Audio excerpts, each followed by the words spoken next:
It's on vinyl and vision.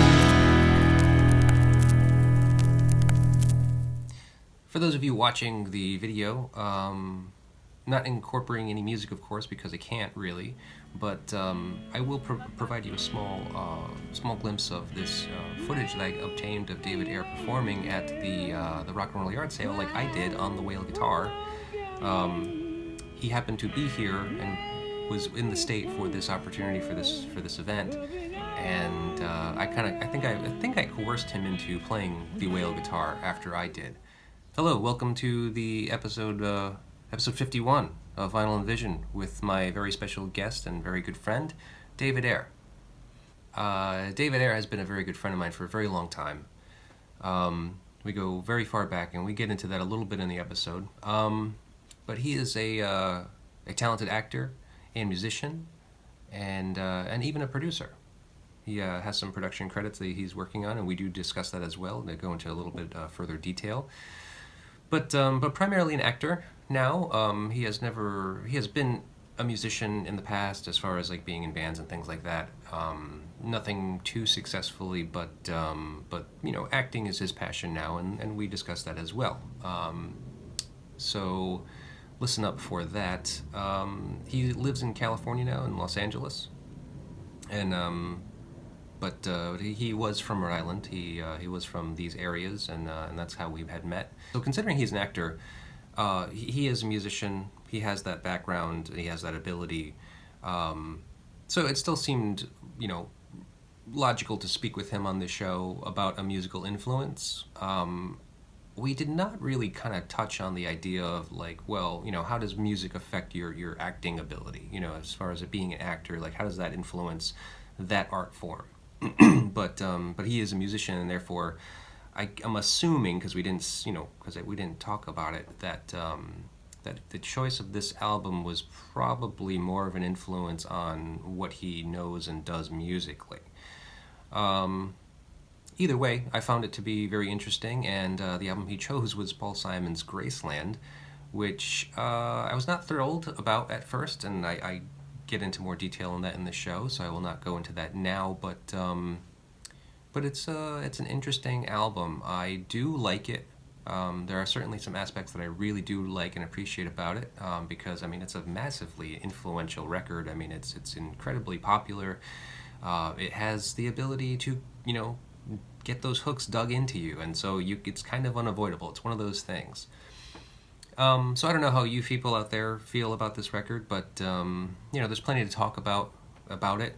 So I will go over some of the details and the facts of the record with you. And so if you are unknowledgeable of this record and not really know much about the history of it and the making of it and so forth, you can devise your own opinion. But it's a little bit of a lengthy one, so I'm going to make this a little short. Just say, you know, thank you, of course, for tuning in and doing all the things you do with the internet. Please, if you appreciate and like the show, share with a friend, comment, like, all those things, and then rate and review as well. That helps us out here, and you know, hopefully gets the show bumped up in the ratings, because that matters. And enjoy my conversation with my good friend David Ayer. Yeah, so I don't know, when do you want to start? Like, actually, we're starting. We're in it already. Oh. So you're gonna keep all that stuff in? No, of course not. No, I'm a really good editor. I'm like really good at kind of splicing stuff and cutting things out, or like even like what I'm saying right now. That. Oh no, I understand. I get it completely, because I mean, you also kind of do this for yourself, right? Because you were an executive producer for Mary B's show, right? Yes. Finding Harmony is what it's called, right? Yeah. So I assume you were doing some editing for that as well.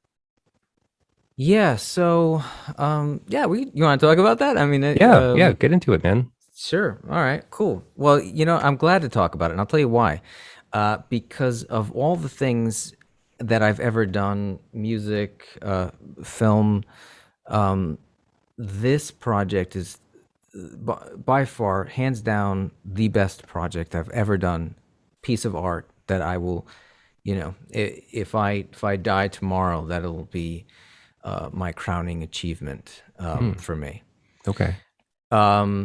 Because I've had a lot of great collaborations with people, bands and films, but this was such from the top to the very bottom, and close as you can be with anybody in developing a project. In this case, it was a series where Mary B is a singer, and she's a beautiful singer. She sings gorgeous, and she loves singing harmonies to people. She loves being the backup, and she also really loves developing, collaborating with other singers in developing the harmonies, and so her idea was, hey, I'd like to meet new people. I'd like to film the process where you meet somebody and you don't really know each other, but you come together in over music. You sit down, you have some tea, you just start vibing, and you start putting together a song, in whether it's a song that was original, or a new take on an old song that was a cover. Hmm.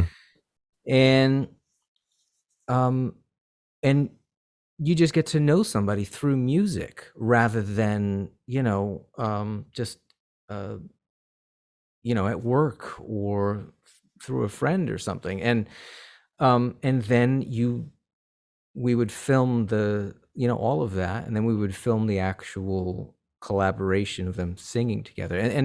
And what was nice too is that it was a very fluid conversation, kind of like what we're having, in that it wasn't interview style.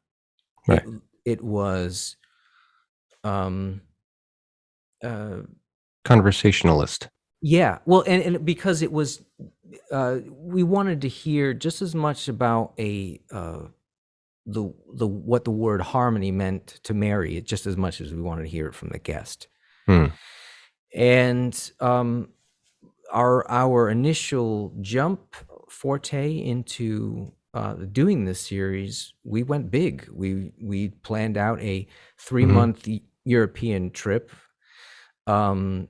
We had artists from Ireland, 3, I think, from various parts of England, 2 people from France, and 1 person from Italy.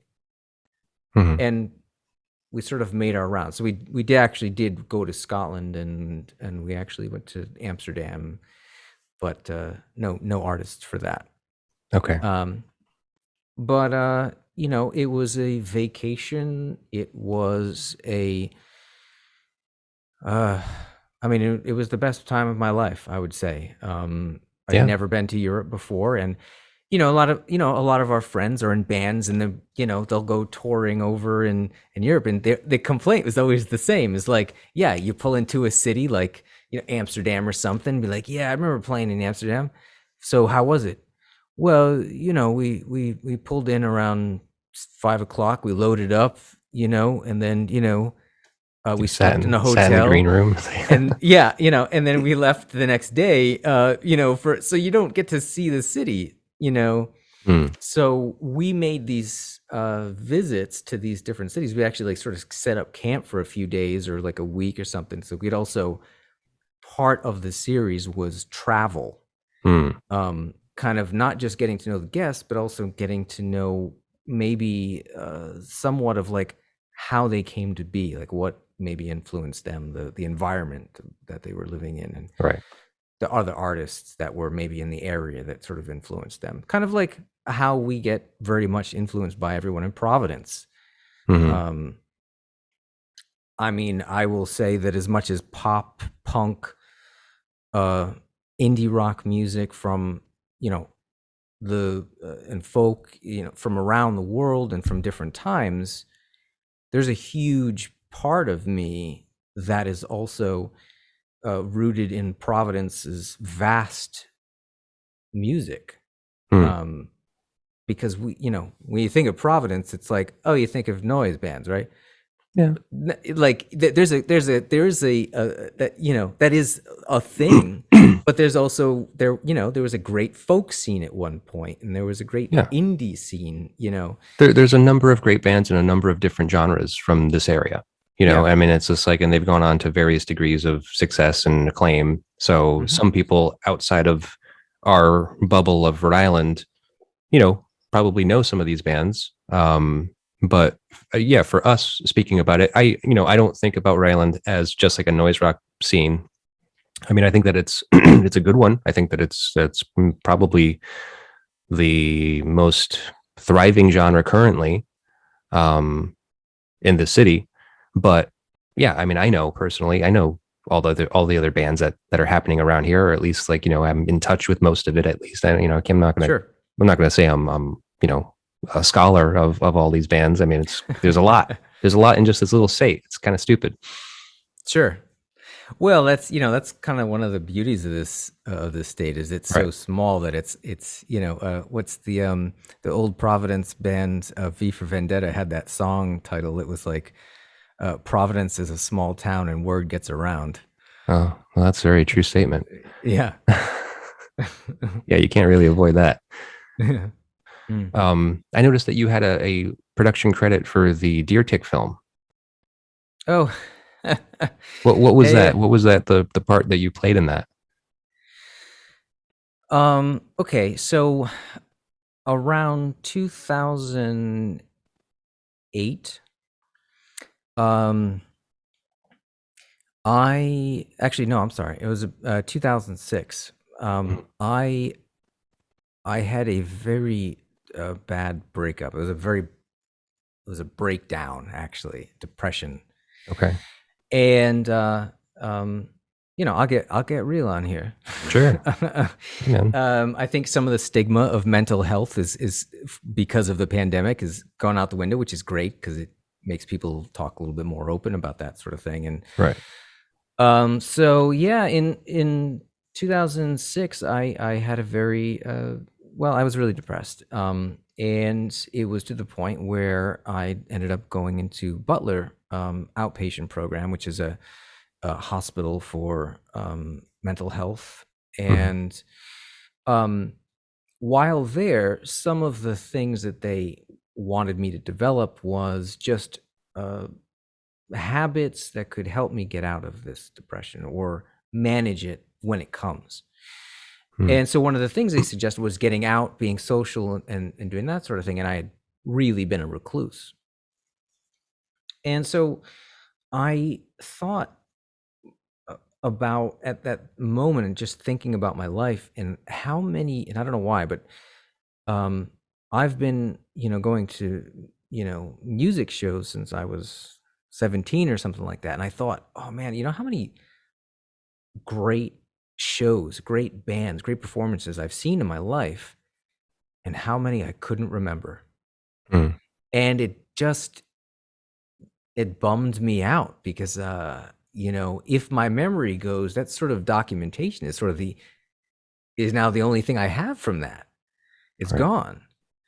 And so I thought, well, maybe if I start bringing, going out and being social again, maybe I will take this time to actually start documenting all of these experiences that I have, and really supporting other musicians and artists by exposing what I get exposed to by going out all the time. Because a lot of people don't typically go out I would go out 3 or 4 times a week to see bands, and that's not everybody. So there's a lot of performances, a lot of great stuff that people miss just because of that. And it's not like FOMO or anything, but but I wanted other people to see this and maybe appreciate and maybe go out and support and that sort of thing. So when I decided to start going out, I decided, okay, well, maybe I'll get a video camera. Maybe I'll get a mini disc recorder, and I'll start going to shows again and start being social with people. But I'll start like for my own self documenting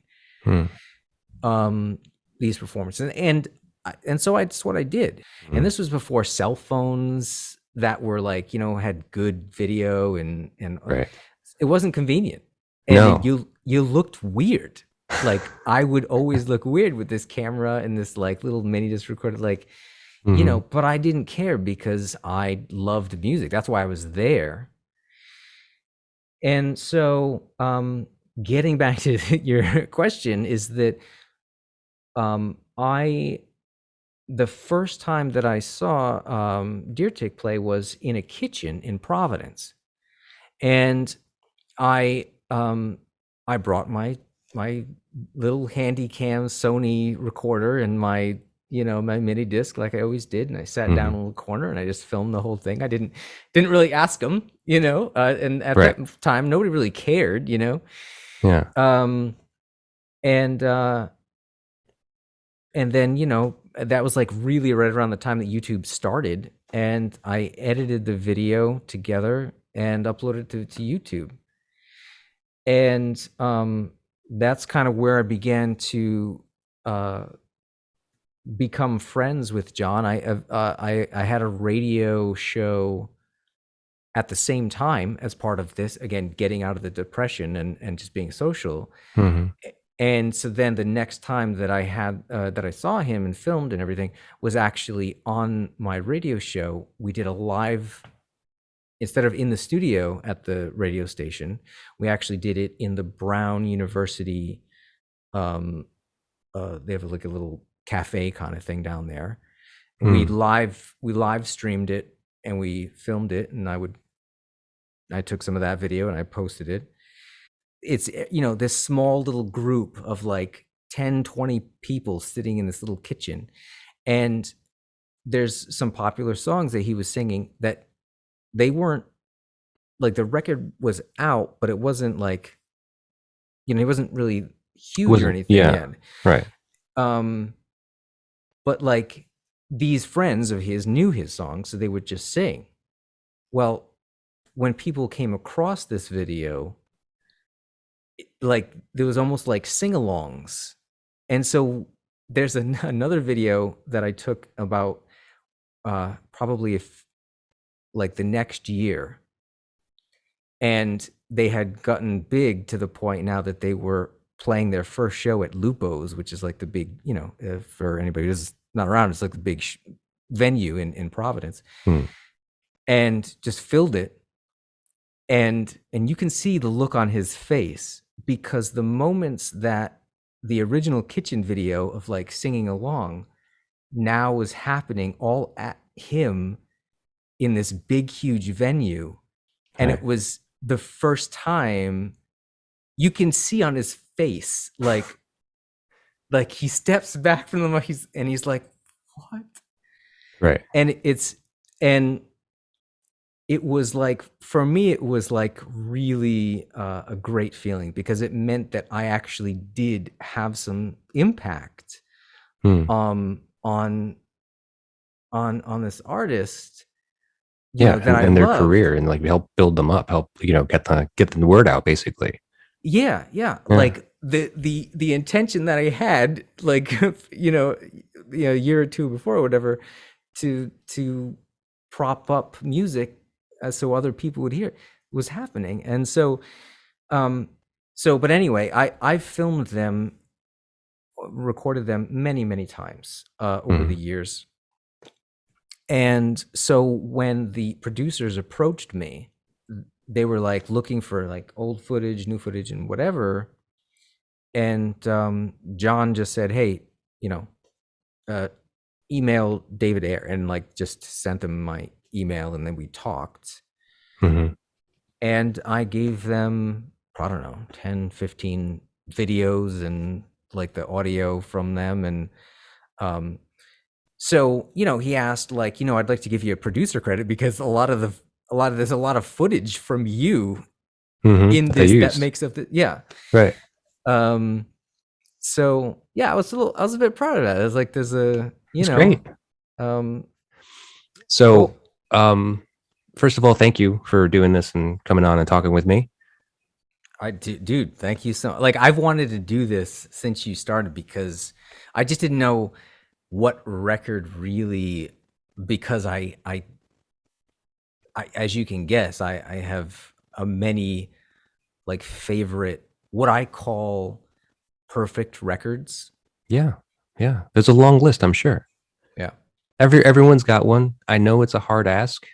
You know, I think psychologically that asking this question to somebody, asking someone, especially to a musician, because it's typically I speak to musicians, Yeah. and it's very revealing about something about their personality that maybe they didn't even realize themselves until they made this choice. You know, so Mhm. that's what I'm realizing. I mean, 50 shows in now. I mean, like I've talked to a Yeah. lot of people, and then like so Congrats I've been. on that. Thank you very much. So it's very interesting, to kind of to see what that is. Um, so let's go ahead and say that the album that you chose was Paul Simon's Graceland. Mhm. Paul Francis Simon. I love that. I found out his middle name. Paul I Frederick. didn't. I'm sorry, Frederick. Say it. Yeah. Um, so what was the experience like for you, like being introduced to that record? Let's start there. So when I was, I, I, I want to say 13, I think. I was living with I,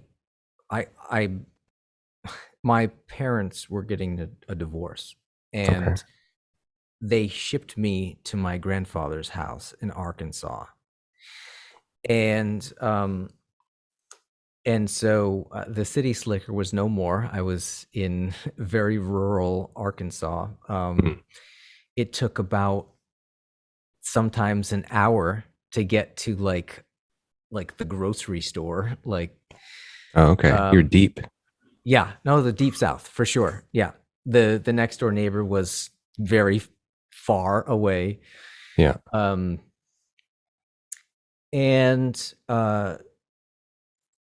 um, my grandfather's wife was this woman Linda, and we sometimes it almost felt like grandfather had a lot of things that he had to do, and he owned a bike repair shop, um, and so sometimes it felt like, Linda, can you just take this 13-year-old brat and go do something with him, like, um, and uh, and so we would have these long, let's go to the grocery store, let's go run errands, Mm-hmm. Yeah. and so we'd have this long hour drive out to the grocery store. Well, she had picked up this Paul Simon Graceland tape, and at the time, I find this kind of funny, but I had only I hated music. Hmm. I Okay. absolutely, yeah, I was all about video games. Sure. Just that age, I guess. Yeah. Yeah. Okay. And so the only band that I actually liked was Guns N' Roses. That was it. I would Respectable. only, Sure. yeah. um, but she played it a lot. And as it was played on this long hour-long journey, there and then back and then there and back, it just grew on me. And yeah, since then, it is, there's not like the end of the song of a song. Mhm. You can already hear the beginning of the next song in your head. You already know what's coming next. Mhm. Is how like embedded in my brain this record is.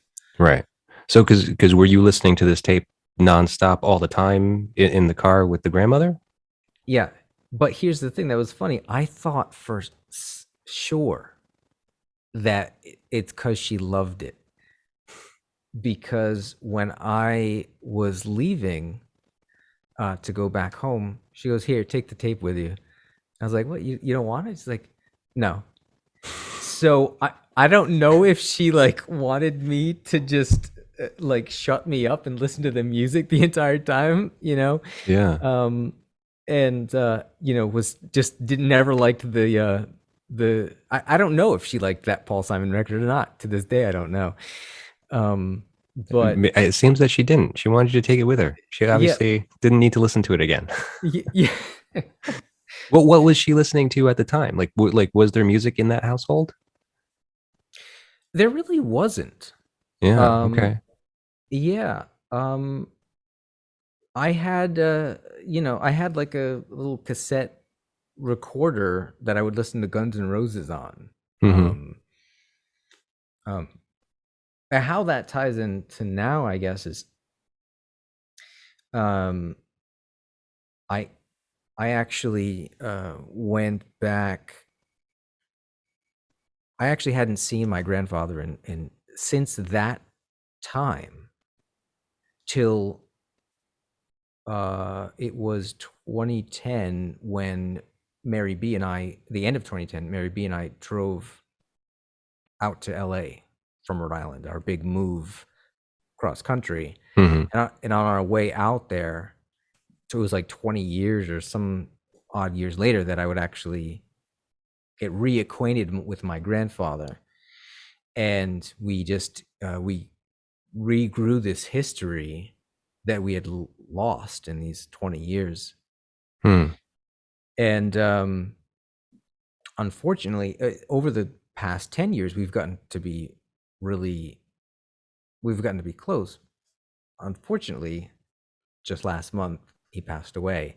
And so I've actually been down in Arkansas twice in the last month. Yeah. And all of these memories, including this Paul Simon Oh. experience, which is kind of probably why it was at the forefront of my brain when I was thinking about what's the record Yeah. that I would like to talk about. Right. Right. Uh, Well, I gotta say, I'm sorry. First of all, I'm sorry for your loss. I mean, I ran into you a couple weeks ago, and so this was all still very fresh. And you told me about it, and then I said I'm sorry then, but I just want to say that again now. That because that's it's never an easy thing to do to lose somebody you love. Um, I sure. think that is Well, very thank you. telling and very kind of timely that this happens to be how we're having this conversation, and that is a very unique situation because from what you're telling me, you weren't listening to music until this moment. And then it happened to be this album that kind of launched a long love of music. Mm-hmm. Hmm. Okay. That makes sense. And that's probably when I met, like right around when I met you. It's like, probably somewhere around there, maybe a little later. I yeah, it probably would have been yeah. Because how did I meet you? Because I do you remember? Because I We don't were really. living in an apartment across from each other. You lived downstairs from me. No, I lived across the hall. There was this big apartment in on the east side of Providence on Hope Street. Hope Street. I was Yes, living with my and brother Oscar right at the time. downstairs was the Thai restaurant. Yes. That's Yes. yes, And convenience store. yes. Yeah. And so it was one of those kind of split buildings where there was apartments on either side and there was a kind of a hallway in between. Right. So you were Yeah. like our hall mate. You were Right. living across the hall. And yeah, that's where we first met. Yep. Yep. I remember that now. Yeah. Yep. Yeah. And I think I remember all that stuff, all the punky bleach blonde hair and all that stuff. Like that was that era, I feel. That was yeah. Yeah. Yeah. That's accurate. Yeah. Cool. So let's see. We should probably get into this record. Yeah. So Paul Simon's Graceland, massive fucking record. I mean, okay, so historically speaking, okay, sold about 60 million copies worldwide up to this point. Wow. Hugely influential. I mean, it was released in 1986, and there is a little bit of controversy surrounding this album. Mm-hmm. You're familiar with all of these things? Is this the controversy you're talking about where like Paul probably stole stuff? Well, there's that, and then there's also like the actual creation of the record because he kind of seemingly kind of went against the apartheid laws. There was Oh. like a not a ban. All right, I'll just say ban. So there was a ban on musicians and travel restrictions. There's all these things that they're basically trying to, um, especially like entertainment industry wise, I suppose. They didn't want people coming in and working with the government and making money and all that stuff, and like they were just trying to bring attention to apartheid and obviously how horrible it was. Hmm. And so he basically kind of went against that at that very moment, because at the crew, so he was inspired to go there in the first place because he found this mixtape. He was working with this woman, Heidi Berg. She was one of the lead singers of the backing band for SNL. Oh, whoa. And Lauren Michaels put him in touch with her because she was just like, she's a up and coming singer. She wants to make a record and she needs a producer. Would you be interested in producing her? And at this time, Paul Simon's going through a rough patch. He's already had an album tank. He's decided to make a movie, which tanked.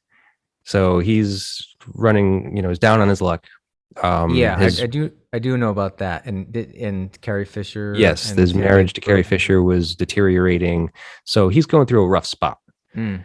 And so he meets this woman, Heidi Berg, and she gives him a tape saying, I want to make music similar to this.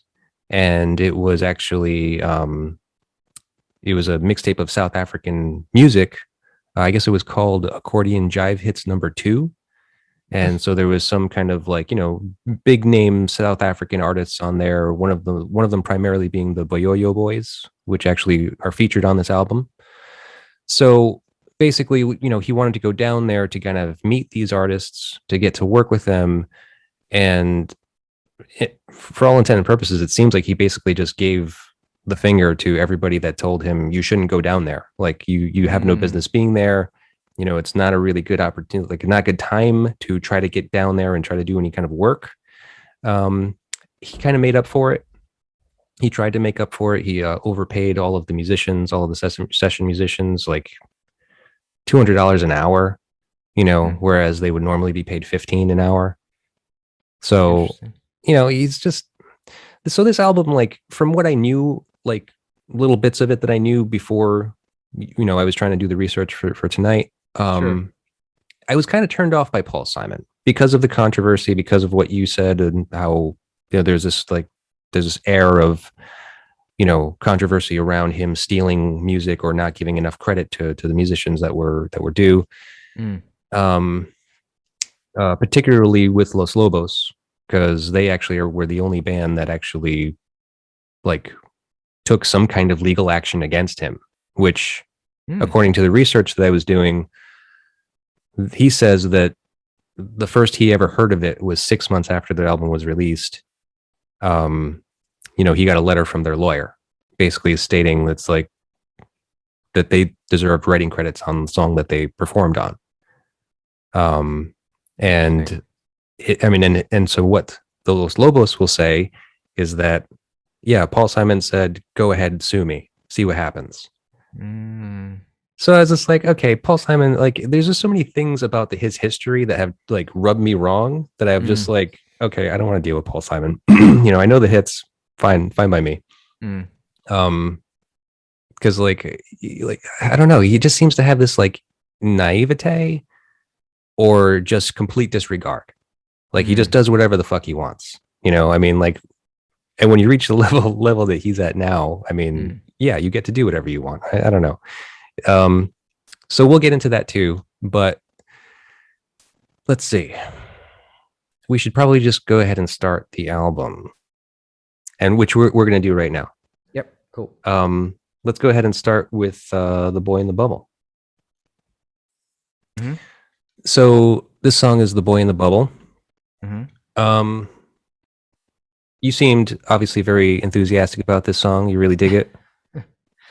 It's such a great introduction to a record. It's yeah, boom, boom, boom, boom, boom, boom, and it's like I'm not even necessarily sure. Like it sounds like accordion. Yeah. Yep. What is this going to be a Weird Al record? What is going on here? is Alec K. Redford and the Eyesores doing something? What's going on? Mhm. And then you hear like a Phil Collins or like a Def Leppard pound down down pound, Right. and you're like, what? That's a weird mixture. Right. And It's then like that also, rock and roll blend. yeah, yeah, with this accordion. What is up with that? And then instead of coming in with guitars, let's just bring in a bass. It's like brown, brown, brown, brown, brown, Right. and it's just a weird thing for like a major label, like inventive, creative piece of art. Like Yeah. for I don't know, it's just a great. Oh, and as soon as I hear it, like I get excited, like, and I'm like, yes. And then of course it kicks in, and then you're like, you got the steady beat, and now you're, and then the lyrics and the way Mhm. he like presents them. It was a slow day, um it I'll say that a lot of people like to Simon and Garfunkel and stuff like that, and I like it okay. Mhm. But it was I'm a kind of, I would say that this is more my thing rather Sure. than that, and it's very Yeah. different from From what anything he he's ever done in the yeah past. yeah Yeah. This was actually very much a transition for him, and a massive one at that. Um, so two things I think, based on what you were saying, the bass comes in. I can't stand the bass sound on this song. Yep. Production wise on this album, it saunters, kind of goes a little bit both ways. First opening, I'm like, okay, it sounds like this guy's playing a flat tire. Like it's just Yep. weird, shapeless, kind of just mumbling going on. Um, I know it's a fretless bass. I understand. Like I'm not like Yeah. ignorant to Yeah. what it is that's making this noise. I'm just like I don't, it doesn't gel with me. It kind of irks me a little bit. So okay, so we got to move on to Graceland now. Mm. Speaking of all these situations, so jangly, huh? Yeah. Pretty But great song. I yeah. Well, yeah. It's it's one of the things that's funny, I think, about this being the first real experience outside of Guns N' Roses of appreciating music. Um, it's a pretty vast area between Guns N' Roses and what sounds like a country song. Hmm. Um, I'd venture to say those are polar opposites. yeah. um, but the jangly guitar too is and it comes in at that point. All of a sudden it sort of lifts up, uh almost more like a positive sort of Mm. side. Oh um yeah, yeah. I mean, musically, the music is all very upbeat, very up tempo. Just good good feeling music. mhm. You know, it's the lyrics that really bum you out and that really like kind of hit you. Um, so Graceland, Graceland has taken on a greater metaphorical meaning than Simon had originally intended. So much so that it became the name of the album. Graceland was actually a throwaway lyric. Hmm. The whole refrain of "I'm going to Graceland, going Graceland," that was all going to be shit canned. Hmm. But he just kept on singing it. He kind of kept on using it as that placeholder lyrically, and that it kind of started to kind of all fit together, and then he couldn't change it. And Mm. then, like I said, it had this greater meaning to the song, which is, um, essentially, kind of like a very worldly, like a worldview of just kind of like trying to find something. I think, Mhm. right? Like Mhm. you're trying to find Graceland is taking on like this metaphor of like the promised land, like something that people are in search for some kind of redemption, salvation, peace, whatever it is, you know. Mm-hmm. So, with all of this being said, have you ever been to Graceland? I figured that was the question where you were going. You know, what's funny is I've actually I've been to Memphis. I'd say 4 or 5 times, 6 times. I have friends that live there. Mhm. But as funny as this, as ironic as it is that I've selected this record, with this name, I've never, I would say never. It's sort of, I'm never there long enough to really be able to kind of explore all the kind of famous aspects of Memphis. Sure. But I'm a huge Otis Redding fan. Mhm. He's one of my favorite singers. And so when I go there, I always have to go to Stax Records. Oh, cool. I did finally go to Sun the last time I was there, but I didn't actually do the tour. It was just Yeah, just seeing the sights kind of passing through. yeah. And again, I wanted to spend more time at Stax again, so that took up most of the day. Graceland, you know, it wasn't. It was probably 3 or 4 times of going to Memphis before I found out that Graceland. I always pictured Graceland as being this huge, like, field, like not field, but like this vast, like a nature preserve, like huge, vast plains. Mhm. And then I found out, no, it's just a house. Yeah. And I was like a little semi disappointed with that fact. Mm. Yeah, so I've never actually gone. Okay. So, follow-up question is that Mm. because of the deeper meaning, being something along the lines of, search for comfort and inner peace and stuff like that, what do you think could be your Graceland? Italy. Mhm. Yeah, you've been there.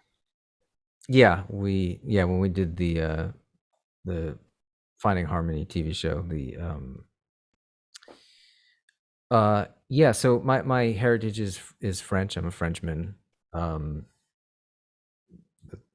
And one of the biggest things for me doing this Europe trip and everything was I couldn't wait to finally kiss the soil of France, Hmm. where my ancestors were from, in the town that we came from. And but Italy ended up being like really the thing that really got me. Hmm. And we were all over northern Italy. Everything is art there. Everywhere you look, the architecture, Hmm. the churches are beautiful. We would walk around at night, and in the churches, they would have concerts open to the public that had nothing to do with the church. This was just like a venue, Right. and it would have like classical music or opera, which is not, I appreciate that stuff, but I definitely don't go listening and going, actively searching out for that type of music. Right. But it is different when it is being played live in this beautiful atmosphere. Hmm. You can just feel the music and be moved by it. And it doesn't need to have lyrics, which is usually what I need. Mhm. It doesn't need to have like singing. um, the food is art. The way that the chefs, and I wouldn't even say chefs, like I remember one of the artists that we interviewed, I had bought like frozen soup just Mm. because we had to travel late, and so I just got a frozen soup. It was like, oh, just put it in the microwave and warm it up. And I'll have that for lunch and whatever. She's like, no. Why would you have soup for lunch? First off, you're not sick. She's like, that's the only time you have soup apparently in Italy is when you're sick. Yeah. Which I thought was funny. She's like, no, we enjoy food. Like it is part of our life here. Yeah. Is Right. And in my life, that's not it. I grab a bite, it's less important for me to get something to eat than it is to go watch a band play. Mm-hmm. Right. And so it's just living your whole being is just living in art. I don't know how else to describe it. I think for me, that's my Graceland, I think. Cool. I'm sure it is. I've been to Italy, but I've only been to Rome. But from what I have seen, it's like it can be amazing as far as just like the landscapes. Mm-hmm. We should move on. Yeah. We might have to skip a couple songs. There's a couple that actually I'm not really terribly involved with. Like I'm not really don't have a lot for them. This is your show, man. Yeah. Well, I just figured, just kind of save us some time. And I've always been interested in the inner workings of the industry because it's just something that is like, if you're not in it, you don't know anything about it. Like there's no way to find out anything about it, Sure. So I find it interesting. Even acting. I mean, I'm not an actor, never really aspired to be. Mm-hmm. But I really admire that industry because I mean, I'm a big film fan. I love movies. I love acting. I love seeing acting all the time. Sure. Just don't know jack about it really, about how it's really done. Yeah. It was a completely new thing for me, having always been in Providence, always being surrounded by musicians and not film. And so LA was a very big kind of awakening for me. And if you want, I'll drop an anecdote here, and you can cut it out if you want, or you can leave it in. But if we're just having a discussion, I'll elaborate. But yeah, when I came to basically, it was about a year after we moved to LA, and I just still just was thinking about music and whatever, and but I was depressed. All my friends were back home in Rhode Island, 3,000 miles away. And Mary B, was obviously like influenced by like, my being, and didn't want to see me like that. So one day I woke up and there was a note that just said, that just had a time and an address, and was like, go here at this time. I was like, what the hell? So I went, and I ended up in front of a theater, and it was an audit for an acting class. And I was like, this is weird. Okay. And I sat down, and within literally 5 minutes of like the beginning of the class, I knew my life had changed. I knew what I wanted to do. And when I came back to actually be a part of the class, there was no instruction. It was our introduction was, here's the script, get up on stage and just read. So that's what I did. Got off the stage after, and somebody comes up to me and goes, "I love your work," in the most sincere. And I was like, all I did was read some lines. Like I know work. Right. I've done work. This was fun. This was, and I think at that moment it was clear to me that I had found my calling. That's great. And that's my story about why How you got into acting. Yeah. Wild. That's great. I mean, sometimes that's all you need. Sometimes you just need a little push in the right direction, and you never aspired previously. Like you never even thought about it.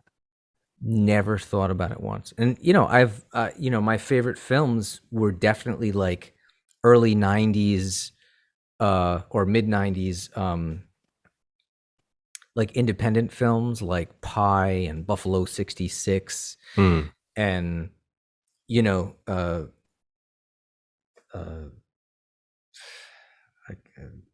I don't know, like all those sort of indie films that were like different, that were weird, with the equivalent of like punk rock music, just trying to break rules. Right. And but not me doing that. Well, it might be now. It's wild. All right. Well, thank you. Thank you for sharing that. I love that. I love hearing about it because it's such an interesting part of the world that like not many people really think about, but I think about it all the time actually. So, all right. So we got to move on. Yep. Gumboots is the next song. Weird title. I've never understood the title. Did you know the meaning behind the title? Well, yeah. Okay, good. It's I like to be educated. It basically came about because it was based off of one of the songs on that tape that he was introduced to, that Accordion Jive Hits #2 was Gumbuta, which was actually done by the group that he's working with on this song, the Boyoyo Boys. So so this is kind of like a cover, but with his own lyrics. Which is essentially kind of like what a lot of this album is like, like he brings in all these people that are playing their style of music, and he either gives them an idea, like kind of gives them a very, very general. It was actually a very big jam session. As a matter of fact, this record kind of couldn't even have been made if they had not been using digital technology, because essentially what they did was have like, these long jam sessions, recorded everything, and then his producer, oh shit, what's his producer's name? I forget. Roy Haley. Roy Haley, I don't know how you pronounce his name. Longtime producer of Paul Simon's, engineer, technically. He was working as the engineer on this and basically transferred everything from analog to digital and then brought everything from Johannesburg, South Africa, where they were recording, back to the States. And, they did other sessions elsewhere. They did some sessions in, what is that called? Abbey Road Studios in London. They did stuff at the Hit Factory in New York City. Ultimately basically pieced a lot of this stuff together, which is why in some of these songs, and I think this might be one of them, there's a lot of fading out. Yes. Because you just had to like fade these songs out because like there was no construction to them. It's just kind of like, okay, this is a good place to stop it, So there's a lot of that. That's a big fact about this record. But so yeah, a lot of editing, and so that this album is kind of like, revelatory in that sense that they were using the state of the art technology at the time. And as long as it may have taken, because I can only imagine what it was like to freaking record hours of stuff and transfer it to digital back in 86 or 84 when they started this.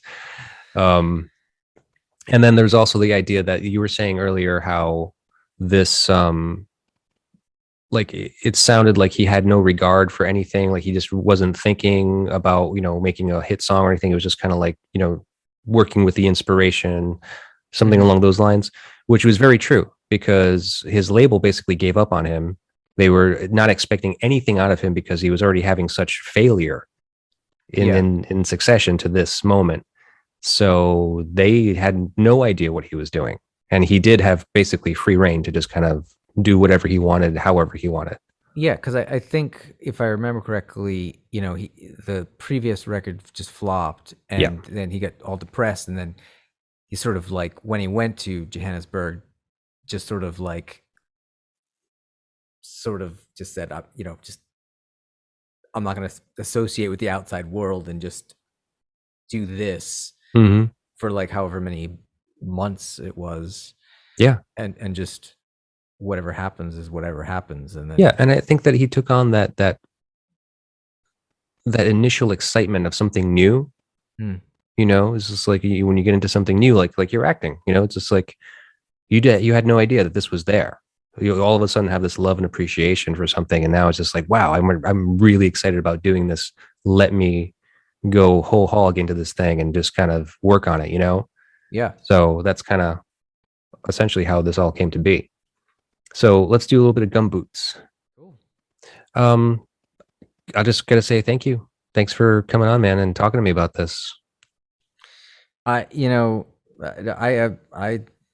honored, honestly. This is like, and it's, for me, it's also nice because, we've known each other a long time, and but especially because of the pandemic, and especially because I live out in LA, it's been rare, the occasion that we get to actually sit down and have a conversation. And so I know this was sort of interview-ish, but honestly, it's just been really nice to like just have a conversation with you in general. Like, I mean, if you were here and just hanging out and just like, we put the record on for ourselves just to listen to, I mean, we would essentially have the same conversation. Yeah.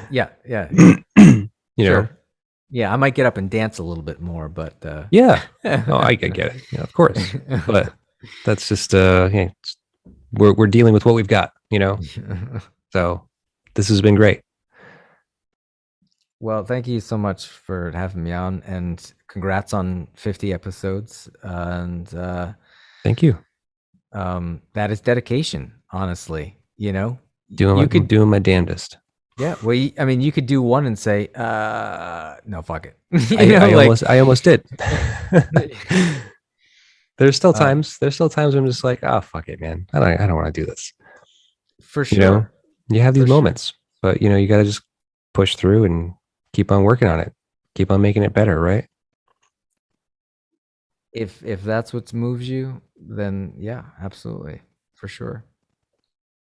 Yeah, and it keeps people connected, I hope so. I don't know. I personally don't know. I mean, like, we just connected. Oh well, right yeah. Now. I like talking to people. I mean, like me doing it is one thing. What people get out of it by listening to it is a different thing, and I don't know what that is. But I hope it connects in some degree. I hope it kind of puts some perspective into people's minds. Absolutely. Again, I would say without them in mind, that's your best art, Oh yeah. So if they don't want to listen, fuck them. Exactly. Fuck them if they can't take a joke. That's what I always say. All right, man. Yeah. It's been great. Thank you. Thank you for doing this. Thank you.